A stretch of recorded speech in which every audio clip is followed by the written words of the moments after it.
Hello, everybody. We're just going to do a quick audio test. If you can hear me, please type yes into the chat box. Thank you.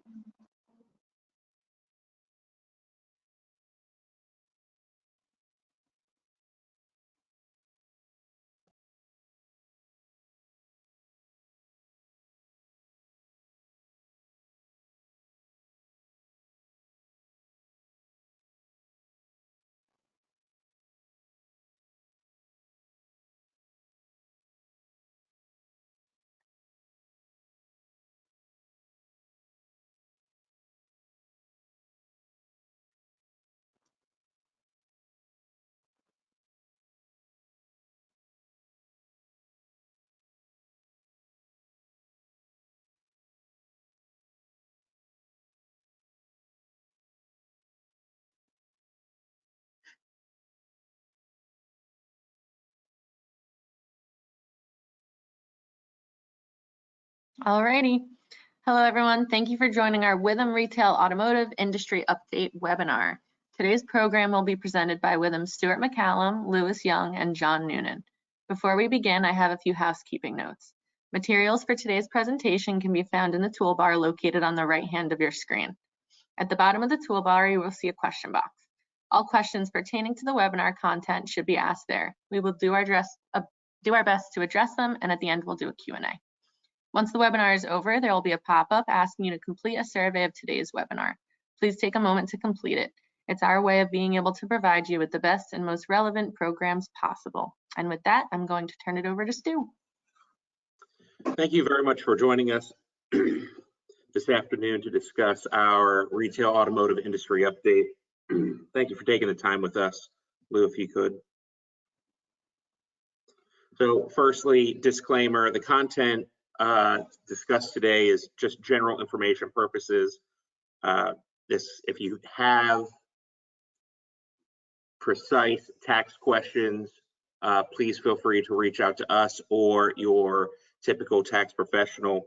Do not consider this to be tax advice or legal advice to the extent that we voice an opinion that may sound like it. So I'm joined today, as Ashley said, with Lou Young and John Noonan, professionals in the automotive practice. I couldn't tell you how many years of combined dealership experience this panel represents, but it is fairly significant. Thank you for joining us today. So firstly, I'll kick off with a high-level state of the industry. So here we have the Corvette C8, which I think embodies where we are right now with the industry. We are moving with the speed and efficiency of a sports car, a fine-tuned sports car these days. 2018, 2019, dealer profits were increasing. We heard numerous times that, maybe the best was behind us. However, COVID had thrown what we thought was going to be a wrench into the works. And Lou, you could move forward one. Turned out to be the best year. In fact, I just read in Automotive News maybe 10 minutes ago that Volvo dealers notched their most profitable year ever. Right? Volvo wasn't even that long ago that it was a franchise where if you got a full rent factor out of it, you were happy. Now, on average, as a percentage of sales, Volvo dealers are on par with many other import and luxury stores from a percentage standpoint, although the stores do tend to be generally smaller on the top line. But the fact of the matter is, it seems easy to make money nowadays. So private cap dealers, as you can see here, in the trailing 12 months, I think this is as of November, maybe December now, super high numbers. But I think some naysayers would suggest that, with that kind of surge in profitability, is it really sustainable? We see this discussion a lot in the buy-sell activity that we're involved in. Lou, I'm sure you hear it all the time from buyers. They're looking at a target, profitability is way up, but what do we do about it? Do we really want to buy a dealership that appears like it's overperforming? But over the next few slides, I'd like to highlight that it's not just how much we're making, but also how we're making it. And so the next slide shows fixed operations as an example. And so we have blue are sales, gray is gross profit. And what we can see is, even though sales in the fixed ops department over the last 12 months definitely took a hit with a decline in miles driven, overall, when you look at the gray box at the bottom of that stacked graph, that's the gross profit of the service department or in the parts department. You really don't have that much volatility, right?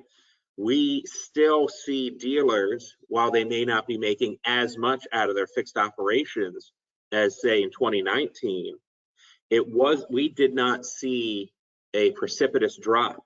And so while the conversation has been, sure, we're making so much money on new and used cars right now, it's crazy. Let's not discount just how relatively successful our fixed ops has been during this time, even if it's not operating to the level that we want it to.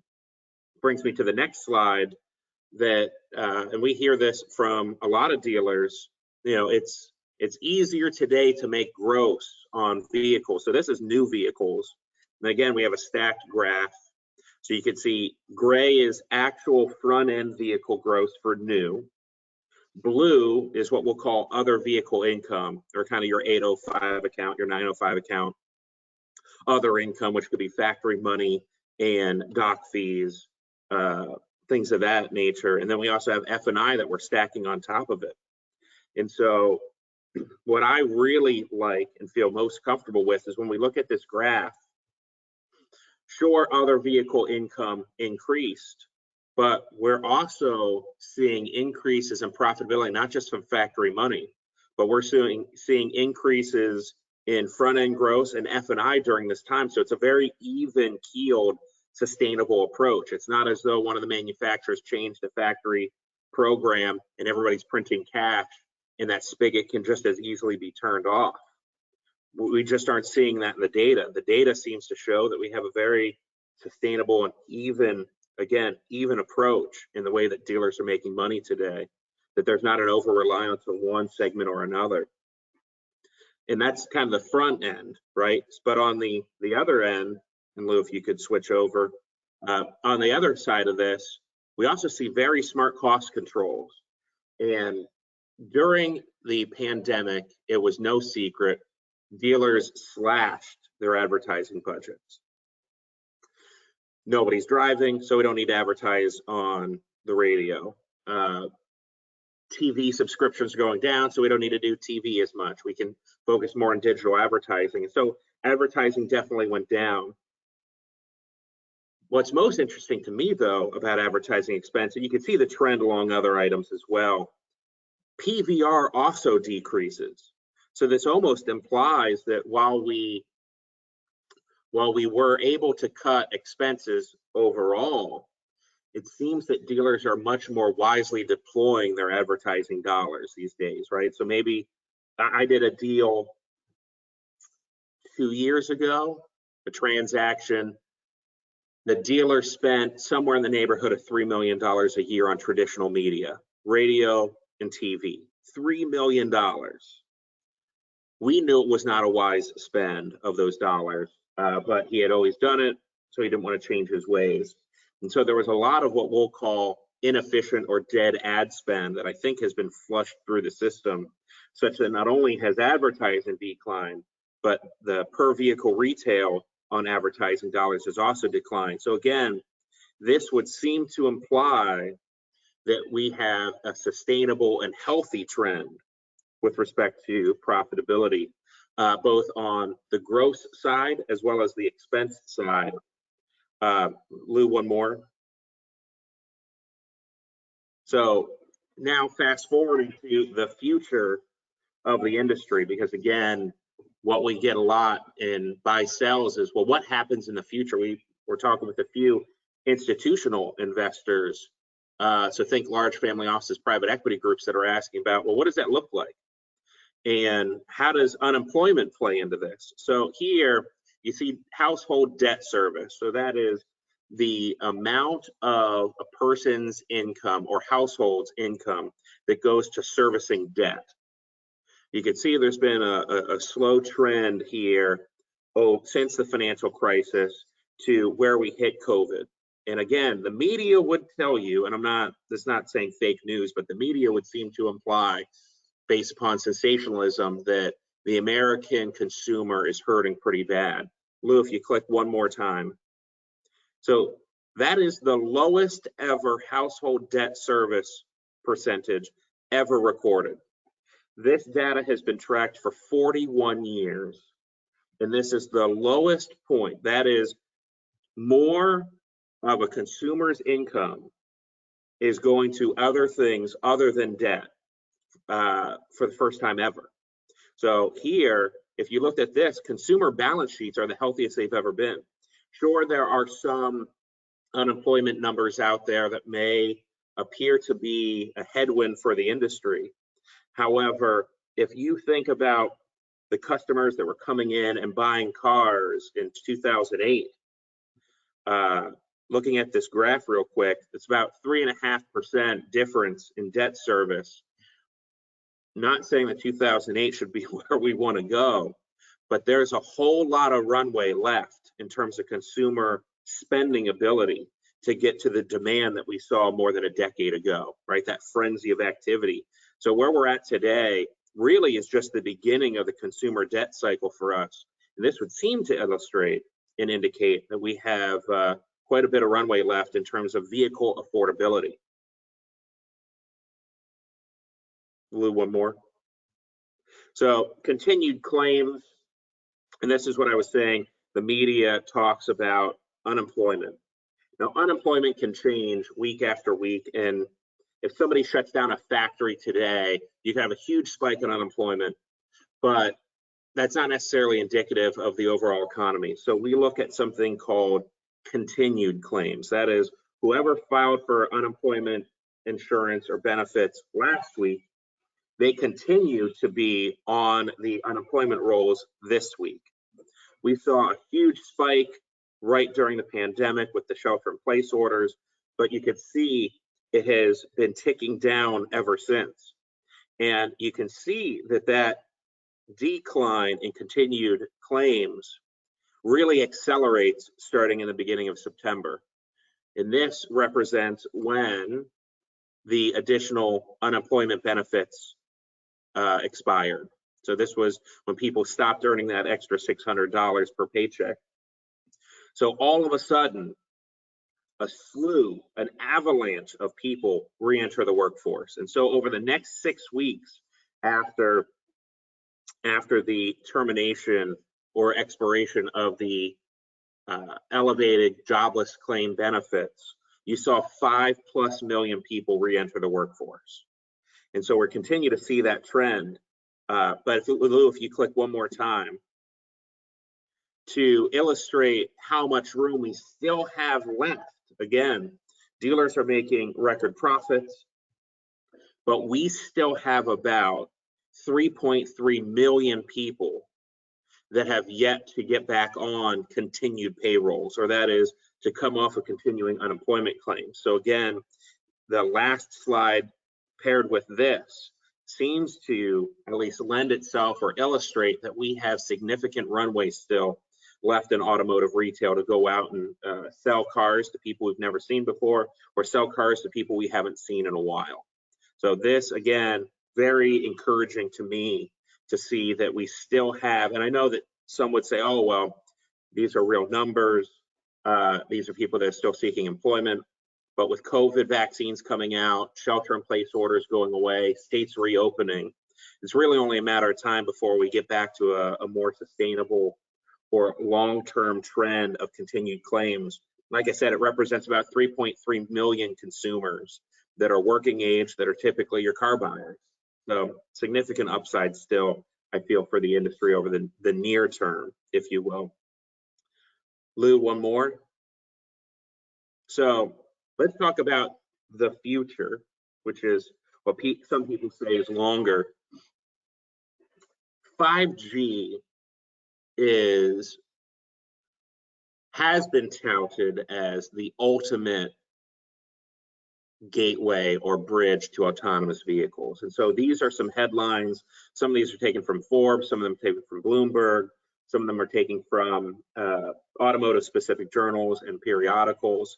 but you cannot overemphasize the importance of 5G technology with respect to the use and deployment of autonomous vehicles. Hey Lou, I think you have a box that popped up. I want to illustrate this because 5G, while it's imperative and necessary for autonomous vehicles, 5G technology is not the same as 4G or LTE that you have on your cell phone now. Lou, if you go to the next slide, please. I took an example here. So this is, and I'm not a Philly native, so I did my best here to kind of trace a line around what I consider, Metro Philly. And so in this area, there's 138 square miles. There's 1.6 million people, 600,000 households, and surprisingly, nearly 2,600 miles of roads. Now, if this were 4G technology, you would maybe only have to have one cell tower, maybe two cell towers for 4G LTE coverage of this market. Lou, if you could click one more time.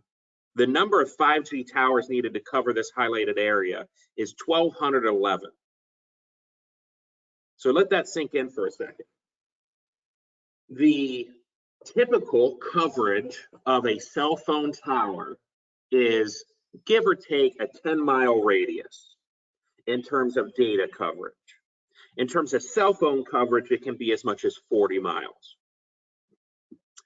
The typical range of a 5G antenna is 1,000 feet. So if you are at the top of the Sears Tower and there is a 5G tower at the base of the Sears Tower, you cannot get 5G coverage. That's how narrow the range is. And it's because you use shortwave technology, which can carry more information faster. However, it is grossly inadequate to cover large ranges. So if you could click one more time, Lou, this is what it would look like if you were to put a pin down, those red dots. That's how many 5G towers you would need just in this area of Philadelphia to cover that area with 5G. And so remember, I said if 5G is necessary for autonomous vehicles, and we need 1,200 of them in Philadelphia, and just this area of Philadelphia, right? This isn't King of Prussia, this isn't the suburbs, if you will. This is immediately Philadelphia. What would the logistical undertaking be to cover a major metropolitan area like New York or Jacksonville, Florida, or Los Angeles that covers maybe 1,000 square miles? What is the logistical undertaking to do that? And it just doesn't seem feasible from a logistical standpoint, a cost standpoint of installing 1,200 towers just in Philly to cover that area. And then you extrapolate that across the United States. And when you look at California, Obama gave, I don't know, $8 or $9 billion to build a high-speed rail from San Francisco to LA, which was supposed to stretch, I think, 177 miles in one leg, and then there was a couple of different branches of it. But when you look at the amount of miles that an Obama administration initiative has actually built out so far in California, you can measure it, I think, in almost single-digit miles.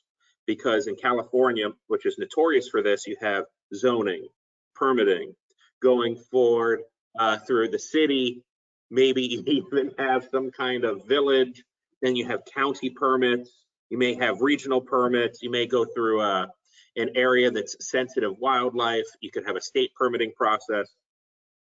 So I ask this, what do you think it would take in terms of time and effort to build out 50,000, we'll say, 5G towers in the San Francisco Bay Area? Is it even possible with government bureaucracy? And I'm not sure it is. Like, even if we have the technology, the ability to implement and deploy it just doesn't seem very feasible. And so while 5G technology is being ramped up, while autonomous vehicle chatter is ever increasing, I think we have to ask ourselves, will we actually have the infrastructure in place in the timelines that we're discussing that it would have an immediate impact or even foreseeable impact on our bottom lines, right? As vehicle retailers, new franchise retailers. And frankly, at this point, I just don't see it as being a real threat.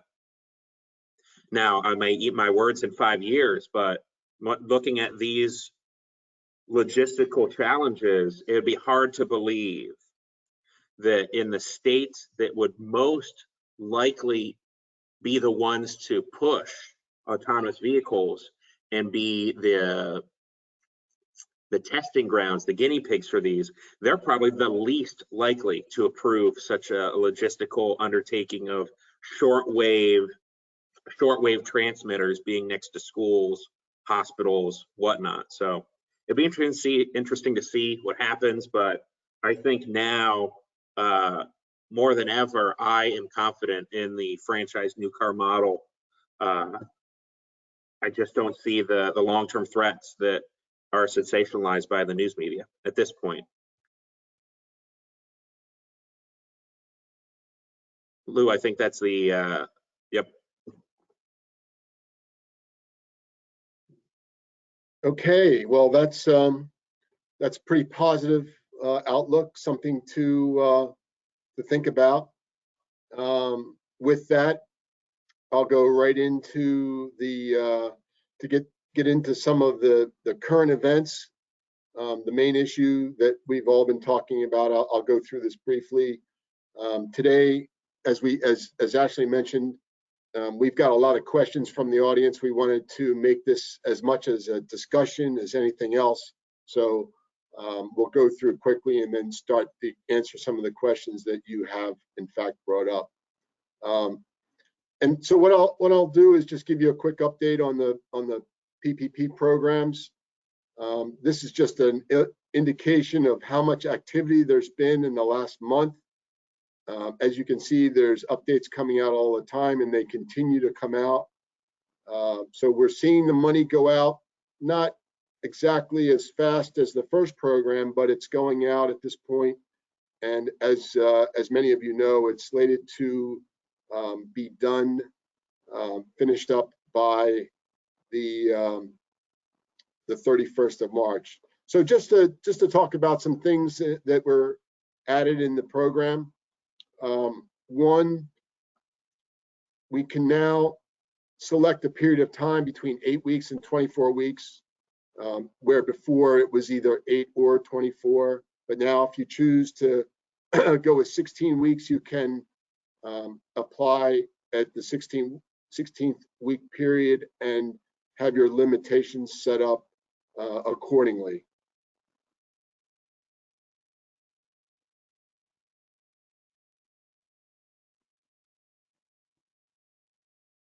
So there's been a couple changes, minor for the payroll side.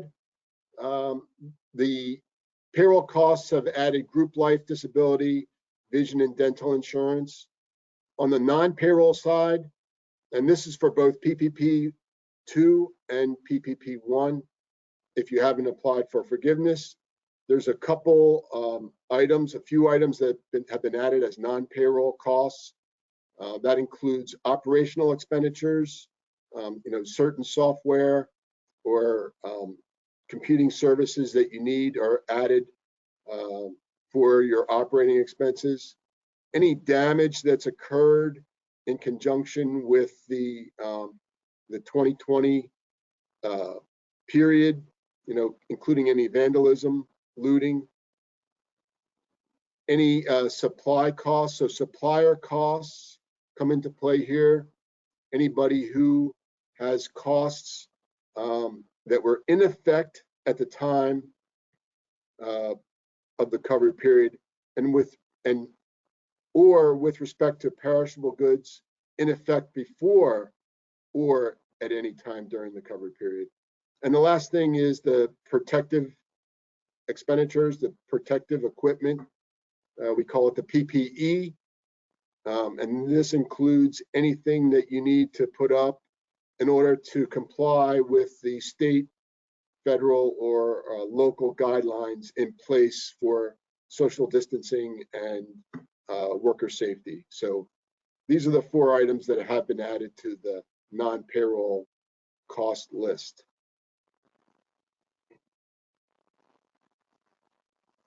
And just as we've talked about, the PPP I program has been opened up. It's still available. If you haven't applied for your PPP I, you can still do that. And you can apply using the guidelines of the original program. And obviously you cannot apply for PPP II unless you have applied and spent your money for PPP I. And obviously this includes the expanded list of expenditures that you can add for your payroll and non-payroll costs. A couple other things. There's a simplified forgiveness form. Prior to this, it was at $50,000. It's been bumped up to $150,000. Now it's important that you talk to your bank or whoever funded your PPP loan. You want to make sure that they are familiar that there is a new 3508S, and that you can, if your loan was below $150,000, you can use the simplified form for applying for your forgiveness. And again, if you don't remember, the simplified form is basically just putting in your information. You don't have to necessarily provide the documentation, but you need to save the documentation for up to 4 years in case there's ever a question or you get audited. And of course, there's a new easy form. I've got it on a couple slides below here, but I just want to mention that the easy form still has the same stipulations, though. You can use it if you have no wage reduction of greater than 25%, or, well, and I should say, and you also have to be able to check one of 2 boxes. One being that you haven't reduced your head count, and the second being that you were in fact unable to operate at the same level of business activity as before February 15th, 2020. So it's important that you take a look at that, look at the new easy form, and see if you can use it. Hopefully you can get your wage reductions so that they're not greater than 25%, and you would be able to use this form. You would be able to use it for any level of borrowing. And again, I've got an example of the form here. You can see that the major change on the first part of it is that the alternate covered period has been removed. There's just the covered period now that you have to put in. And then on the second part, you can see that the payroll and non-payroll costs have been expanded.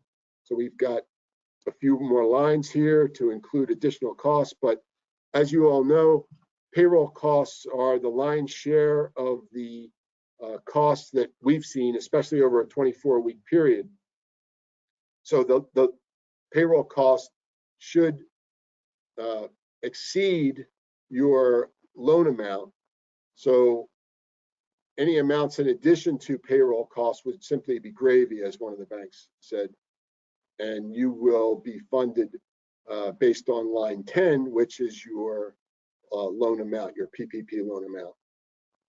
So that's what we're seeing out there. Typically, payroll costs are covering more than your loan amount, up in some cases up to 2 times, and you are simply putting in your payroll costs to keep your administrative work, your your paperwork to a minimum in terms of what you have to submit to the bank.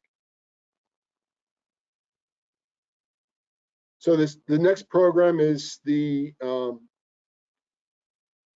affectionately call it PPP II. $284 billion have been allocated. As I mentioned, it's got to be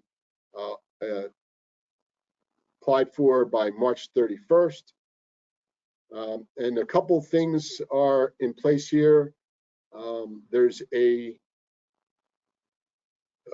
drop from 500 to 300 for the number of employees. And the gross receipts for any quarter in 2020 have to have been reduced by more than 25%. So the two issues here are employees. Still, you have to have below 300 employees, and you have to be able to prove that during 2020, for any calendar quarter compared to the prior calendar quarter, you had a reduction in gross receipts of more than 25%. And for purposes of gross receipts, I'm typically telling dealers that we're talking about sales plus their other income, below the line other income should be included. The affiliation rules are the same, and the general certifications are the same. So that part you need to be cognizant of. One thing that I did want to mention, and it was in the prior slide, you know, there are the same certifications that were required to fill out for PPP 1, you need to fill out for PPP 2. And the two main certifications that we talk about all the time are the economic uncertainty, you know, that you need you can prove that currently you need this loan proceeds, you need the loan proceeds in order to operate on an ongoing basis due to economic uncertainty in the industry. And the second one is that you are going to use these funds to maintain your payroll and retain employees. So as you go through the application, you'll see these two main certifications in addition to the 25% rule. And these are the things that you really have to think about, and we'll talk about that a little bit more. But I just wanted to mention, I talked about the gross receipts. You're comparing quarters. You need to have been in business by 2/15/2020. If not in business for the full year in 2019, you can compare those quarters in 2019 versus corresponding quarters in 2020. If the business started in the first quarter of 2020, then all other quarters would be compared to the first quarter in 2020. So if your business started in the first quarter of 2020, you would compare your second, third, and fourth quarters to the first quarter in 2020. Loan amount has dropped. The minimum is $2 million, but the rules are the same in terms of calculating the loan. That's 2.5 times the average monthly payroll cost incurred or paid during either calendar year 2019 or calendar year 2020. A lot of banks are pre-populating all of your application questions with the original loan from 2019. So in some cases, all you have to do is go in and show which quarter you had a reduction of more than 25%, put it in your application, and you're ready to go if you are choosing to go with the second PPP 2 loan. On the second one, I'm sorry to interrupt. The one difference between this and the first round is in the first round, you were able to deduct some of the utilities and the rent, right? The second one, they're only going off of the payroll costs, correct? No, actually, John, only payroll costs in the first round. So the utilities and the non-payroll costs come into play with your loan forgiveness. This is the application, which is basically looking at your payroll over that 1 year period, taking it 2.5 times the average total monthly payroll cost, and that would be the amount that you're applying for. As I said before, in most cases, and in all cases, it should be the same number that you used in applying for your PPP loan application.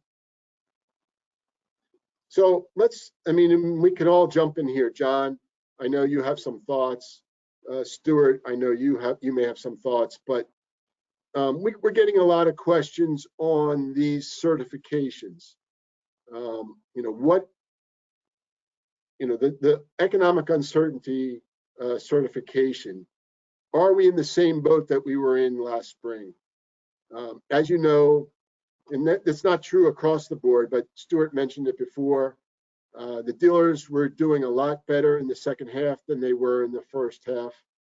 And what we saw from the SBA were a number of additional requirements asking for necessity of the first loan, especially for loans over $2 million. So, we haven't seen anything yet, but we would be concerned that the SBA would come out with questions regarding necessity, questions regarding whether you did in fact need the money, need the loan. But as many people point out to me, in and out of the industry across the board with several businesses, many businesses, if you feel that there's economic uncertainty, and a lot of us do, with uncertainty about supply of vehicles, economics, where are we headed with the economy? Where are we headed with some of the employment numbers that Stuart pointed out? There certainly seems to be some uncertainty out there. How are you going to use the money? You're going to use the money for your employees, for your payroll. Do you have that quarter that you can show that you did have a reduction of more than 25%? So again, if you meet those things and you feel comfortable and you want to apply for the second loan, you should think about it. But as I said before, there's a lot more to consider, and we're in much different times today for our industry than we were 8 months ago, 10 months ago, 12 months ago, when we first started talking about this, and none of us knew really what was going to happen by the summer of 2020. John? You're right about that, Lou. I think that, some people, if your inventory hasn't come back to the full level that it used to be at, you don't have the cars in the pipeline coming in, and talking to some dealers, they're at less than 50% of where they normally are, and they don't have many coming through the pipeline. That would be one consideration, I think, about whether you're going to take the second loan or not. And I think one of the other ones that they need to consider too is, did they take large distributions out of the company in excess of what would be needed to pay their taxes? I think that's something that they've got to consider too. We don't know how the SBA is going to react. Are they going to come back? And if they do, are they going to look at something like that and say, well, you should have, only taken out what you needed to pay taxes. You took out in excess of that. There's no, you don't have a need for this second loan. Just a couple of factors that should be looked at. Certainly, you're right. There is a uncertainty still if it's, there's going to be a third wave coming through. But I think with the vaccines out there, they seem to be working.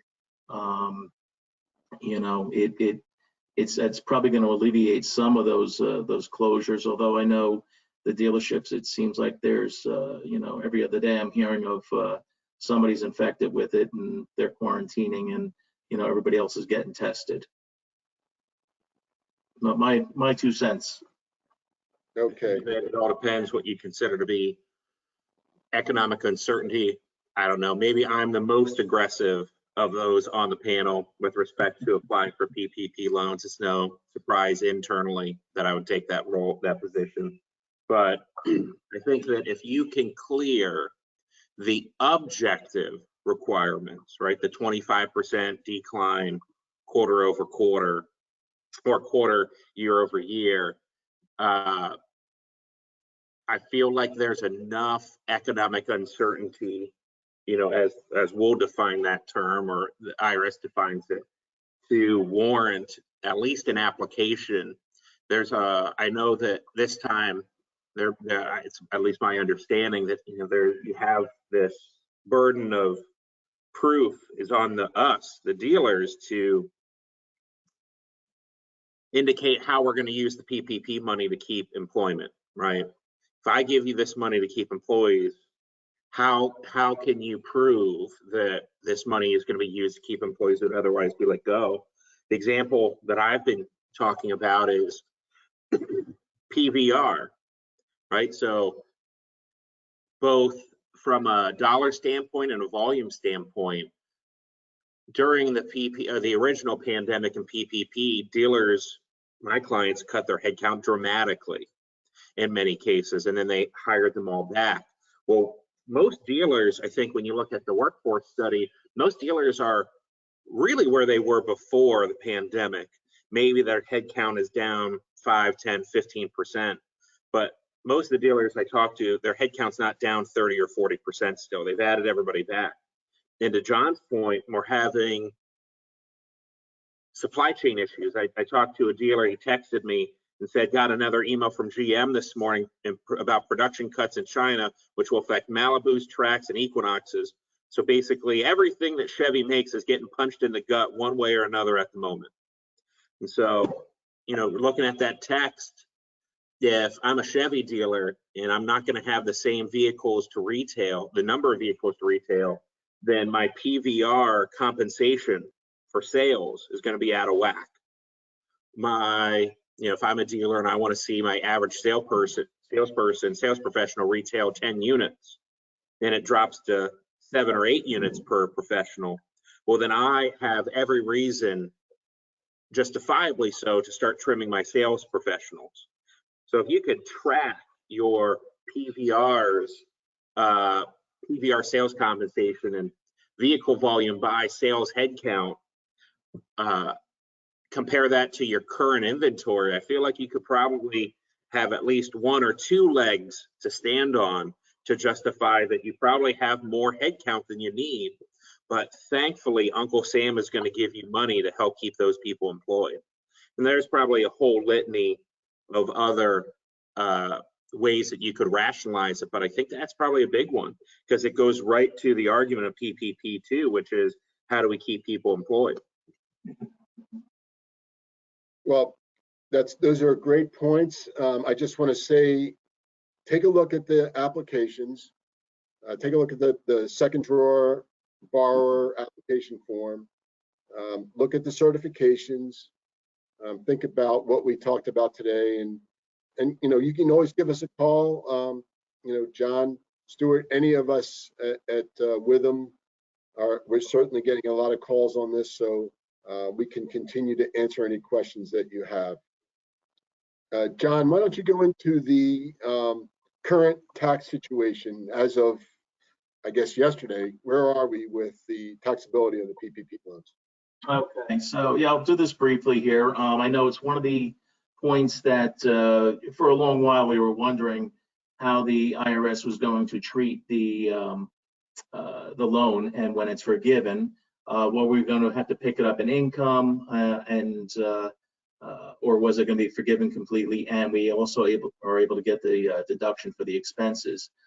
So they Section 276 reversed the IRS's original position on expense disallowance, and so now the loan amount that's forgiven is not going to get picked up into income, and you will be able to deduct those payroll costs, the rent, utilities from the first loan.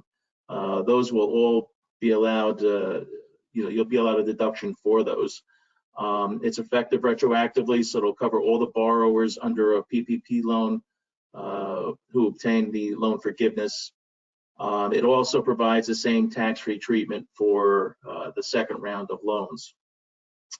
It also extends to the EIDL loans, the economic injury disaster loans, up to $10,000 in most cases.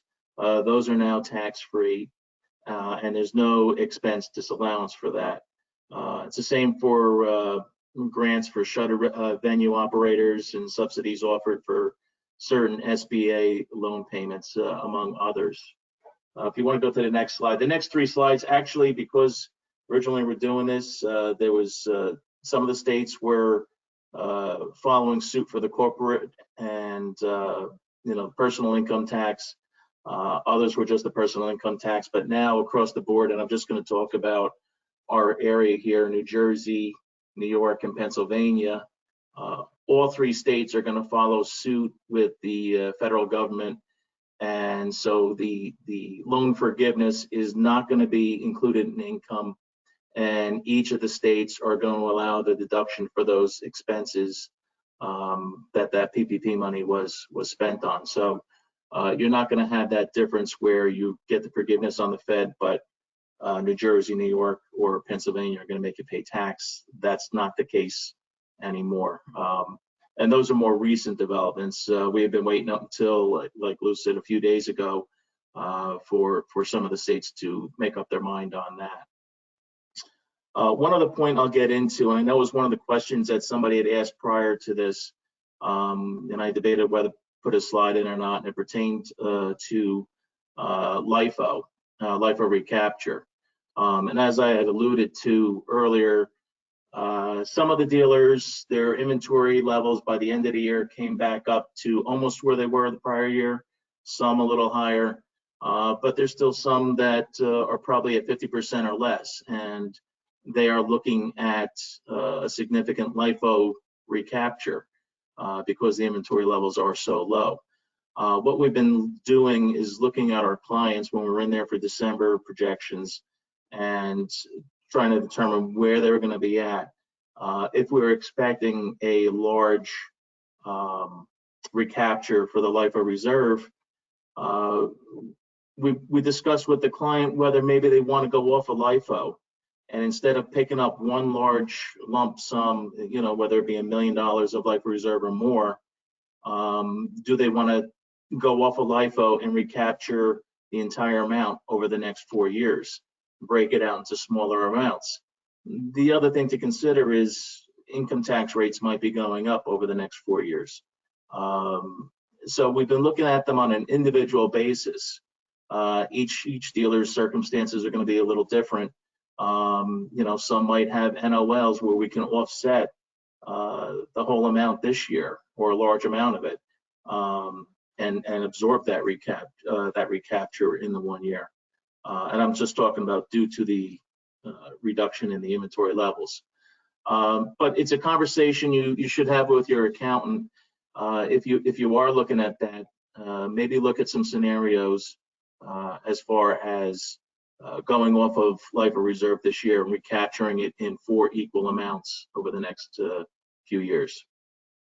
And that's all I got, Lou. If we have some other questions that are out there, I don't know, Ashley, if you see any come up. I think we do, John. Ashley? Okay. We actually don't have any questions that have come in, but if anybody does have a question, as I said at the beginning, feel free to utilize that question or chat box just to shoot us a question, we'll answer it. I guess we had one question come in yesterday. I don't know if we want to touch it, John, but one of our infamous dealers asked how you make money selling cars these days. And it's an interesting question. I don't know if Stuart is still on, but we, he talked about it at the beginning of the presentation, and John will throw in his 2 cents as well. But, after all these years, and I don't know what the total experience is on this call, but it's, pretty close to, dare I say it, it's pretty close to 75, 100 years. But I'm constantly amazed when I look at a dealer financial and I see that the dealer does not really understand or know what's going on in the service department or the parts department. They don't know what the labor rates are for various services. They don't know what the parts markup is for customer pay or warranty. And I'm not saying this is across the board, but generally, it still is shocking to me to see that that people do not have a handle on what their parts matrix is, or what their labor rates are, or what kind of discounting is going on at their service writer level. So the one thing I'll add, my 2 cents is, today, take a look at your service department. Are you up to speed on exactly what's going on? Do you know how much discounting is occurring and who's responsible for it? Who is able to provide for discounting on a repair order? What's your parts matrix? Does it fluctuate? Have you updated your warranty reimbursement for labor and parts? These are all simple things. Everybody on the call is saying, "Oh, of course I'm on top of that." But again, it's shocking to me to see this in quite a few dealerships where it just is not kept track of or up to date. John or Stuart, you want to throw in your 2 cents? That normally comes up when we're looking at, the dealers looking to submit to the factory for a warranty increase, correct, Lou? We start looking at it and we realize, what, you're not going to get much more of an increase in your labor rate or your parts markup. And then you start looking into why not? Why are you, is this dealer not comparable to the other dealers in the area? Why is it not as high? I think that's one of the easier places to go and look and see where can we make more money. What about you, Stuart? There is a big difference in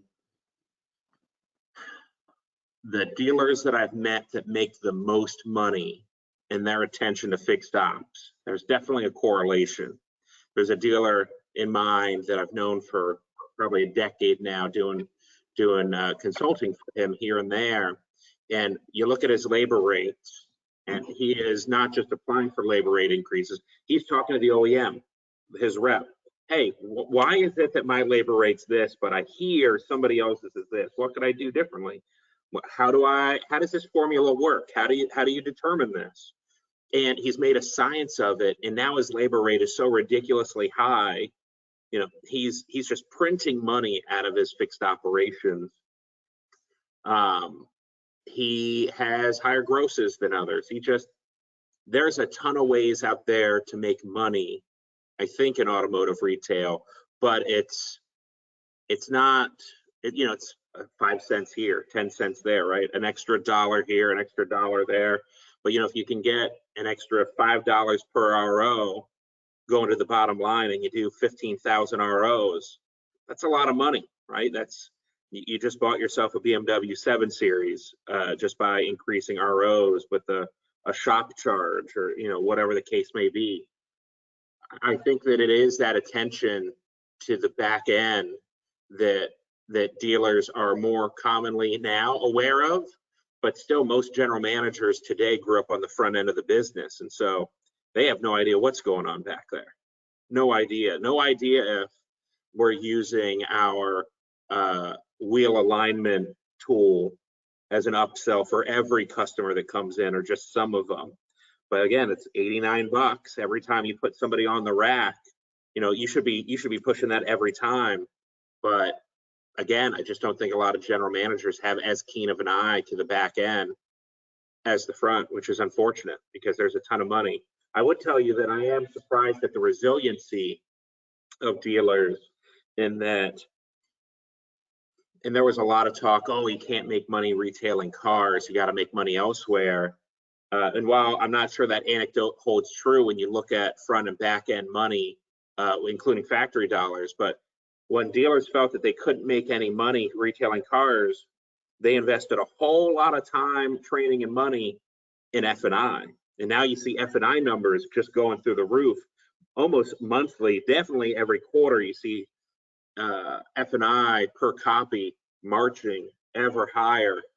And I'm sure with the CFPB under Biden, we'll get a crackdown on F&I, and somehow dealers at the drop of a hat will say, okay, well, we can't make as much money in F&I, where are we going to go? And they'll probably go to fixed ops, or they'll go somewhere else and try to maximize those dollars. So there's plenty of opportunities for dealers to continue to be entrepreneurial and resilient. I'm always surprised by it. And it doesn't take that long, right? CFPB is going to come up with an announcement, we'll just say next week or in 3 months or whatever, and the dealers on this call will switch how they do business the next week. Yeah, the last year in 2020 was a perfect example of that, Stuart, how resilient the industry was, how resilient the dealers were. And it was, heartwarming for all of us to watch and see that we did have the bounce back. And hopefully it occurs in all the industries in the economy over the next several months. So with that, if we don't have any more questions, Ashley, I think we'll finish up our hour here. All righty. All right. Well, thank you everybody for joining us today. And please just remember to take a moment to complete the survey that will pop up as soon as the webinar is all closed out. So stay safe and have a great day. Thanks, everybody. Thank you everybody for joining us. Thank you.